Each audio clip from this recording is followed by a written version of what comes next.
اعوذ باللہ من الشیطان الرجیم، بسم اللہ الرحمن الرحیم۔ السلام علیکم۔ تاریخ اور شہریت 8ویں جماعت کے لیے ہم دیکھ رہے تھے سبق نمبر 9، جنگ آزادی کا آخری دور۔ اس کے پارٹ 2 میں ہم آگے کے ٹاپکس کور کریں گے۔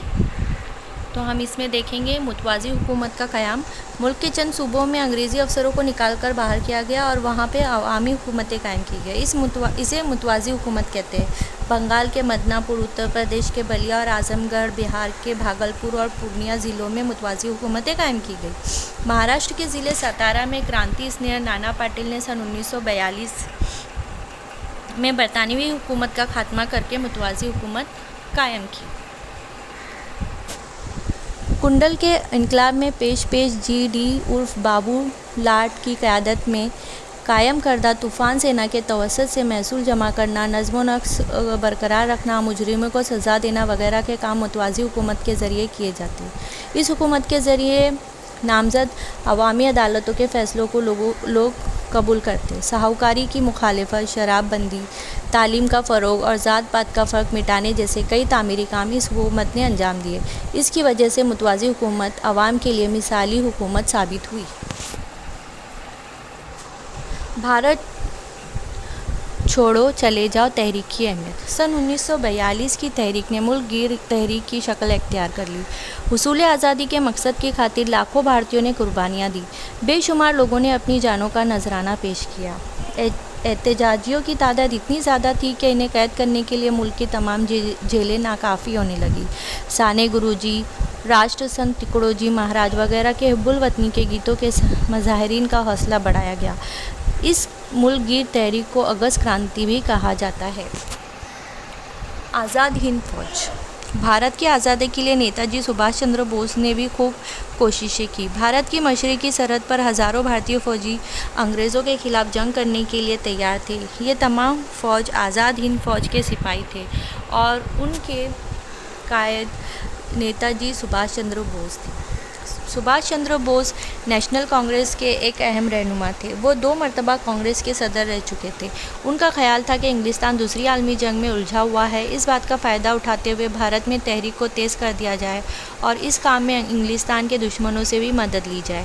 اس کے متعلق قومی جماعت کے سربراہ اور رہنماؤں سے ان کا اختلاف ہوا۔ نتیجتاً انہوں نے کانگریس کی صدارت سے استعفیٰ دے دیا اور عوام کو اپنے خیالات سے آگاہ کرنے کے لیے فارورڈ بلاک نامی تنظیم قائم کی۔ سبھاش چندر بوس اپنی تقریروں کے ذریعے عوام کو انگریز حکومت کے خلاف بغاوت پر اکسانے لگے، اس لیے حکومت نے انہیں گرفتار کر کے قید کر دیا۔ جیل میں انہوں نے بھوک ہڑتال شروع کر دی، جس کی وجہ سے حکومت نے انہیں رہا کر کے ان کے گھر میں نظر بند کر دیا۔ وہاں سے بھیس بدل کر فرار ہو گئے۔ اپریل سن 1941 میں وہ جرمنی پہنچے۔ وہاں انہوں نے فری انڈیا سینٹر قائم کیا۔ جرمنی کے برلن ریڈیو اسٹیشن سے انہوں نے بھارت کی عوام کو آزادی کی خاطر مسلح لڑائی میں حصہ لینے کے لیے ترغیب دی۔ اسی دوران راس بہاری بوس نے انہیں جاپان آنے کی دعوت دی۔ آزاد ہند فوج کا قیام۔ راس بہاری بوس سن 1915 سے جاپان میں قیام پذیر تھے۔ جنوبی مشرقی ایشیائی ممالک میں مقیم محب وطن بھارتیوں کو متحد کر کے انہوں نے انڈین انڈیپینڈنس لیگ نامی تنظیم کی بنیاد رکھی۔ سن 1942 کے نصف اول میں جاپان نے جنوب مشرقی ایشیا کے انگریز مقبوضیات کو فتح کر لیا اور انگریز فوج کے ہزاروں بھارتی سپاہی افسر جاپان کے خطے چھڑ گئے۔ جنگ کے خاتمے کے بعد راس بہاری بوس نے کیپٹن موہن سنگھ کی مدد سے بھارتی سپاہیوں کی ایک پلٹن تیار کی اور اسے آزاد ہند فوج کا نام دیا گیا اور آگے چل کر سبھاش چندر بوس نے اس فوج کی قیادت کی۔ اکتوبر سن 1943 میں سبھاش چندر بوس نے سنگاپور میں آزاد ہند حکومت قائم کی۔ شاہ نواز خان، جگن ناتھ بھونسلے، ڈاکٹر لکشمی سوامی ناتھ، گرو بخش سنگھ ڈھلون، پریم کمار سہگل وغیرہ ان کے قریبی اور اہم ساتھی تھے۔ کیپٹن لکشمی سوامی ناتھ عورتوں کی ریجمنٹ جھانسی کی رانی کی سربراہ تھی۔ سبھاش چندر بوس نے بھارت کے عوام سے تم مجھے خون دو میں تمہیں آزادی دوں گا کی اپیل کی۔ آزاد ہند فوج کی بہادری۔ سن 1943 میں جاپان نے انڈمان اور نکوبار جزائر فتح کر کے آزاد حکومت کے حوالے کر دیا۔ سبھاش چندر بوس نے اپنے نام بالترتیب شہید اور سوراج رکھا۔ سن 1944 میں آزاد ہند فوج نے میانمار کے اراکین کے علاقے پر قبضہ کر لیا، آسام کی مشرقی چوکیوں پر فتح پائی اس دوران آزاد ہند فوج کو جاپان سے ملنے والی مدد بند ہو گئی، جس کی وجہ سے امپھال کی مہم ادھوری رہ گئی۔ ان ناسازگار حالات میں بھی آزاد ہند فوج ثابت قدمی سے لڑتی رہی، مگر اسی دوران جاپان نے ہتھیار ڈال دیے۔ 18 اگست سن 1945 کو ایک طیارے حادثے میں سبھاش چندر بوس کی موت ہو گئی۔ اسی وجہ سے آزاد ہند فوج نے ہتھیار ڈالنے پڑے۔ بعد میں آزاد ہند فوج کے افسران پر انگریز حکومت نے حکومت سے بغاوت کا الزام لگایا۔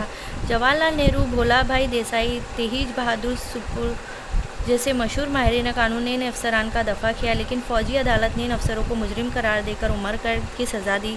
اس کی وجہ سے بھارت کے عوام میں انگریز حکومت کے خلاف اشتعال اور بے اطمینانی پھیل گئی۔ مجبوراً فوجی عدالت میں دی گئی سزائیں رد کرنی پڑی۔ بھارتی بحریہ اور فضائیہ کی شورش۔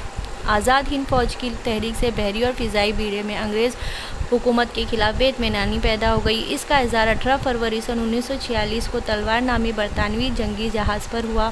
سپاہیوں نے بحری جنگی جہاز پر ترنگا لہرایا، برطانوی حکومت کے خلاف نعرے لگائے۔ انگریز حکومت نے فوج بھیج کر سپاہیوں پر گولیاں برسائیں۔ بھارتی سپاہیوں نے بھی جواباً گولیاں برسائیں۔ ممبئی کے عوام اور مزدوروں نے سپاہیوں کی حمایت کی۔ آخرکار سردار ولبھ بھائی پٹیل کی ثلاثی سے سپاہیوں نے ہتھیار ڈال دیے۔ ممبئی کے بحری سپاہیوں کی حمایت میں دلی، لاہور، کراچی، امبالہ، میرٹھ وغیرہ علاقوں کے فضائیہ کے افسران نے ہڑتال کر دی۔ یہ سرزش حکمرانوں کے خلاف انتہائی شدید جذبات کے مظہر تھی۔ اس طرح سن 1942 سے سن 1946 کے درمیان بھارت میں انگریز حکومت کی بنیاد ہل گئی۔ بھارت چھوڑو تحریک سے بھارت کے عوام کا برطانیہ کی مخالفت کا زبردست اظہار ہوا۔